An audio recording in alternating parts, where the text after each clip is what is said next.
전에 사역하던 교회에서 청년들 중에 이제 막 직장에 들어가게 된, 이제 막 직장인이 된 그런 친구들과 이야기를 나눈 적이 있습니다. 취업 대란이라고 하죠. 그런 속에서 취업했다고 하면 이 청년들은 형통한 친구들이라고 할 수 있겠지만 그들에게도 고충이 있게 마련입니다. 직장 일 하는 것, 그렇게 일하는 것에 대한 의미를 찾기가 쉽지 않았던 것 같습니다. 샐러리맨들의 고충이라고 할까요? 이 꿈 많던 시절에 그렇게 꿈꾸던 그런 생활하고는, 그런 삶과는 많이 다른, 좀 폼이 나지 않는 생활, 그저 일상에 치여서 희망도 없이 꿈도 없이 그냥 배만 볼록 나온 저 선배의 모습이 나의 미래의 모습인가, 이런 생각하니까 회의감이 들었나 봅니다. 말씀이 그들의 삶의 실제를 다스릴 수 있었으면 좋겠다. 이 실제적인 적용이 되었으면 좋겠다. 그것을 제시해 줄 수 있었으면 좋겠다라고 생각해서 곧바로 팀 켈러가 쓴 일과 영성이라는 책을 사서 도움을 얻어보려고 했습니다. 또 최근에는 우리 수요 직장인 예배를 위해서 기도하면서 함께하는 여러분들을 생각하면서 이 한국판 일에 대한 묵상이라고 할까요? 이 조정민 목사님이 쓰신 왜 일하는가라는 책을 보고 있습니다. 오늘 설교 시간에 직간접적인 그 영감이 바로 이런 책들에 붙어서임을 밝힙니다. 오늘 여러분에게 이렇게 질문한다면 여러분들 어떻게 대답하시겠습니까? 왜 일하십니까? 왜 직장 일하십니까? 동물적 본능으로 나올 일반적인 반응이 정답입니다. 먹고 살기 위해 그렇게 대답하지 않을까 생각합니다. 그런 여러분들 앞에서 일하는 것은, 직장 일하는 것은 사랑하는 것입니다. 그렇게 이야기한다면 저 세상 물정 모르는 목사가 참 세상 편한 이야기한다 하실 것 같습니다. 그런데 우리가 살고 있는 세상이 공동체이기 때문에 이 이야기가 틀린 것이 아닙니다. 내가 먹고 살 수 있게 하는 재원, 내가 벌어서 먹고 살 수 있게 하는 그 직장일, 내 직장일의 대가는 내가 공동체를 위해서, 우리의 공동체를 위해서 무엇인가를 제공할 때, 내 재능이라든지 내 노력이라든지 내가 확보하고 있는 자본을 투자할 때 그때 얻어지는 대가입니다. 그렇게 극히 개인적인 그런 의식주를 위한 활동이라고 여겨지는 내 직업, 내 일이, 혹은 그저 개인의 자아 성취를 위한 것 같은 그런 모든 내 일이 모두 공동체를 향해 있다는 겁니다. 청소년 사역을 할 때 항상 힘주어서 아이들에게 이야기했었던 것이 이것입니다. 너희들이 가지고 있는 꿈, 앞으로 무엇이 되겠다고 하는 그 직업, 그것은 공동체를 위한 일이다. 모두 다 그런 것이다.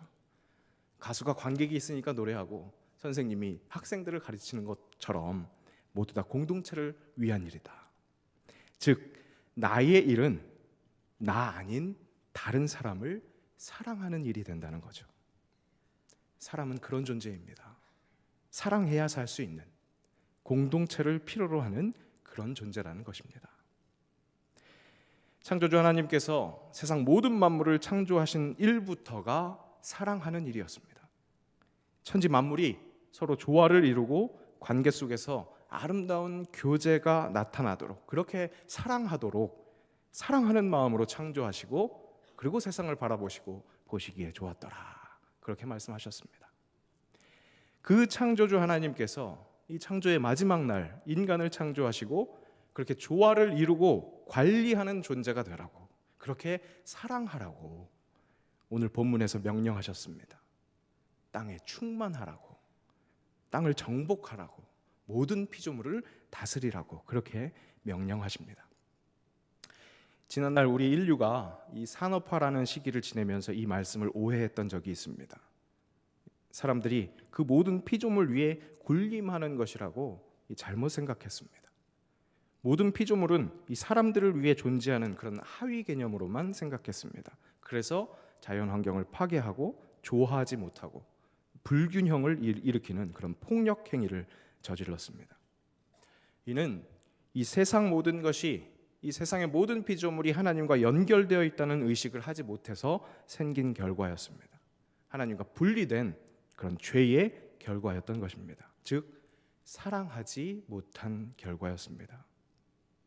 창조 사역을 통해 하나님께서 인간에게 부여하신 그 역할은 파수꾼으로서 모든 피조물이 화목하게 하는 그런 역할입니다. 바로 그것이 하나님의 창조 사역을 아름답게 완성하는 일이 됩니다. 우리에게 주어진 오늘 나의 일이 바로 이것입니다. 하나님의 창조 사역을 완성해 나가는 일이 되어야 하고, 나의 일의 그 의미도 바로 이 점에서 찾아야 하겠습니다. 이 팀 켈러는 앞에서 언급했던 책에서 이렇게 이야기하는 것을 볼 수 있습니다. 인간은 이를 통해 혼돈의 질서를 부여하고 새로운 사물을 만들어내고 창조 패턴을 활용하며 공동체를 조직한다.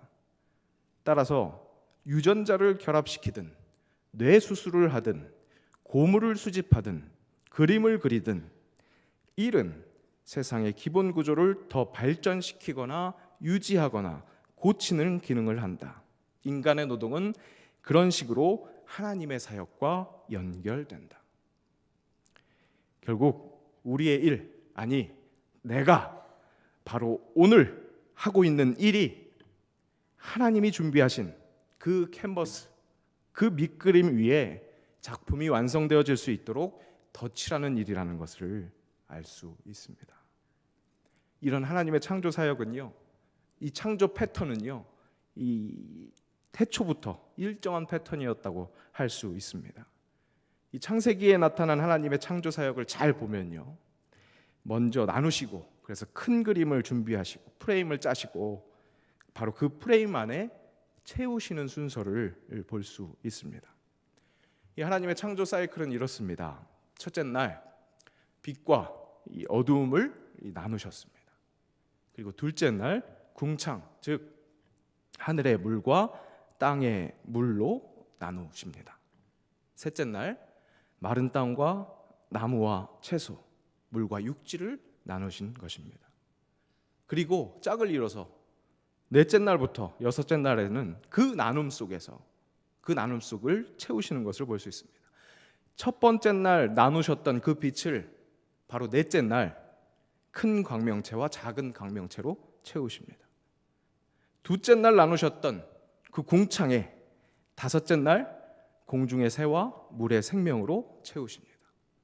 셋째 날 물과 육지로 나누신 그 땅에 여섯째 날 짐승과 인간들로 채우시는 그 하나님의 창조 패턴을 발견합니다. 이런 채우시는 이 하나님의 패턴에 따라서 우리 인간의 활동은, 인간의 일은 문화를 창조해서 그 문화로 하나님이 만드신 이 세상의 기본 구조를 더 발전시키거나 유지하거나 고쳐나가게 되는 것입니다. 그렇게 하나님의 작품을 채워서 완성시켜 나갑니다. 내가 하는 일은 이 대한민국이라는 프레임 속에, 나의 가정이라는 그 테두리 안에, 나의 교회라는 그 영역에서 하나님의 창조 사역을 돕는 일입니다. 더군다나 타락한 세상도 사랑하셔서 다시 일으켜 세우시는 그 그리스도의 구원 사역을 돕는 일이 되는 것입니다. 우리 모두는 각자의 색깔을 가지고 있습니다. 참 뚜렷한 각자의 독특한 색깔, 또 각자의 독특한 모양을 가지고 있습니다. 그런 우리의 개성은 하나님이 준비하신 이 세상이라는 작품, 그 작품의 또 다른 조화를 이루게 되어서 하나님의 작품의 완성도를 높이게 됩니다. 조화라는 것은 이 각자가 가지고 있는 기존의 자기의 색깔을 완전 희뿌옇게 하는 것을 의미하지 않습니다. 또 각자가 기존에 가지고 있었던 독특한 모양, 그것을 알아볼 수 없을 정도로 통일되게 깎아놓는 그런 것을 요구하지도 않습니다. 진정한 조화는 함께하는 것에 큰 가치를 두고, 그래서 하나로 조화되는 것을 정말 진정으로 사모하면서 기대하는 그런 마음으로 하나님의 창조 사역에 동참하는 것입니다. 그런 이상, 우리가 같은 이상을 이 하나님의 피조 공동체가 함께 공유한다면, 바로 그럴 때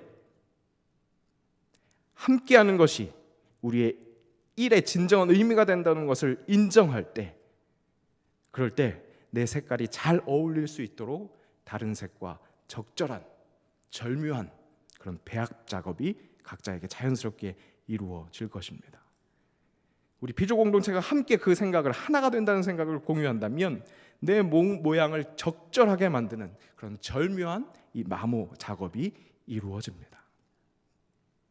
오늘 이 설교의 제목을 창조주의 돕는 배필이라고 그렇게 정해봤습니다. 하나님의 창조 사역을, 또 창조하신 그 세상의 타락을 아파하시면서 구원하시는 그 그리스도의 구원 사역을 돕는, 감히 돕는 배필, 그런 표현을 써봤습니다. 감히라는 말이 과하지 않을 만큼 사실 돕는 배필이라는 칭호는 우리에게 굉장히 과분합니다. 감사하기도 하고 하지만 책임감 있는 그런 과분한 호칭인 것이 확실합니다. 이 아담의 혼자 지냄을 좋게 보지 않으신 하나님께서 이 아내 하와를 돕는 배필로 삼아 주십니다.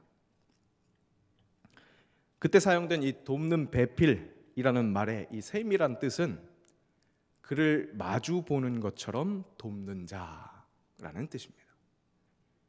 그래서 이 원어 뜻풀이로는요, 보통 절대 여자가 이 남자에게 종속된 신분이 아니라는 설명을 하곤 합니다. 이 원어 뜻으로요. 대등하게 마주하며 돕는 것, 이것은 모든 인간과 인간 사이에 적합한 관계입니다. 그렇기에 그 관계를 표현하는데 아주 적절한 말이라고 할 수 있겠습니다.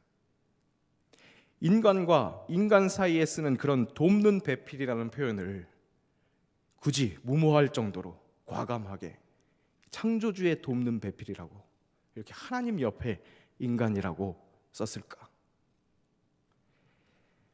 하나님이 우리를 통해서 일하실 때, 우리를 사용하실 때 바로 사랑하시기 때문입니다.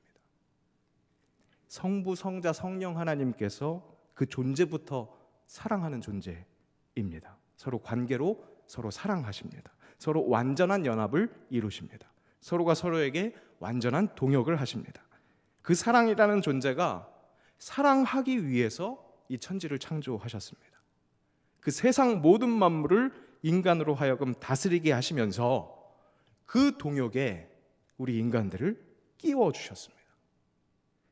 그래서 그분의 사랑하는 일에 우리가 동참하게 되었습니다. 우리는 그렇게 하나님을 마주보는 것처럼 돕는 자, 그렇게 사랑하기 위해 창조되었고, 그렇게 하나님과 세상 모든 만물을 사랑해야 합니다. 바로 오늘 내가 감당해야 하는 모든 일, 그래서 당장 하고 있는 서류 정리, 사람 만나는 일, 청소, 설거지, 접대, 가족들 기분 맞춰주는 것, 이렇게 교회 나와서 예배하고 있는 모든 일이 그렇게 하나님의 일, 하나님의 사랑하심을 돕는 일입니다. 물론 작은 일일 수도 있습니다. 여기 어르신들도 많이 계십니다. 어르신들 이렇게 생각하실 수 있습니다. 일은 젊었을 때 하는 거지. 이제 쉬고 뒤쪽에서 기도하는 일이지. 하지만 그 일이 결코 작은 일이 아닙니다. 일이 적어질 수는 있습니다. 하지만 하나님과 함께 할 때, 하나님께서 맡겨주신 나의 공간, 나의 영역, 그 속을 채워나가는 일이 될 때 그 일은 큰 의미가 있습니다. 가장 큰 일입니다. 내 일평생 중에 지금이 가장 주님께 쓰임받는 때요, 주님께 가장 중요한 시간입니다. 하나님께서 바로 나에게, 바로 지금, 바로 그 동역을 요구하고 계십니다. 그런 의미를 찾기를 하나님이 간절히 바라고 계십니다. 그리고 그렇게 사랑하는 마음으로, 그렇게 감동하는 마음으로 함께 동역하기를 기다리고 계십니다. 사소해 보인다고 해서 절대 의미 없는 것이 아니고, 그것이 하나님의 일하심을, 사랑하심을 돕는 일이 될 때, 그렇게 하나님과 상관된 일이 될 때 가장 가치 있는 일이 됩니다. 오늘 우리에게 맡겨진 일이 하나님께서 창조하신 그 질서, 내 삶의 자리 안에 채움이라는 사실을 잊지 말고, 창조주 하나님, 또 구원자 예수님의 돕는 배필로서 힘차게 살아가는, 그렇게 사랑하는 오늘 한날이 되시기를 축복합니다. 함께 기도하겠습니다. 우리의 일상에서 감당해야 하는 많은 일들이 바로 하나님과 관계되어 있음을 잊지 않기를 원합니다. 하나님과 관계되어 있으므로 그 어떤 일상도 의미 없는 것이 없고 모두 다 아주 중요한 것임을 인정할 수 있기를 원합니다. 사랑이신 하나님께서 사랑하시기 위해 창조하신 이 세상, 다시 한번 사랑할 수 있도록 이 땅에 보내신 예수 그리스도, 그 귀한 창조 사역과 구속 사역에 바로 오늘 내가 하는 일이 상관되어져 있음을 확실히 깨닫게 하시옵소서. 오늘 내가 하는 일들이 그렇게 뜻깊게, 힘차게, 알차게, 보람차게 감당할 수 있도록 주님 우리를 도와주시옵소서. 우리가 감히 하나님의 그 귀한 창조 역사와 구속 역사를 돕는 배필이 될 수 있기를 사모합니다. 오늘 우리의 하는 일이 돕는 배필로서 하나님과 동행하는 내 삶의 모든 것이 될 수 있도록 인도하여 주시옵소서. 예수님의 이름으로 기도합니다. 아멘.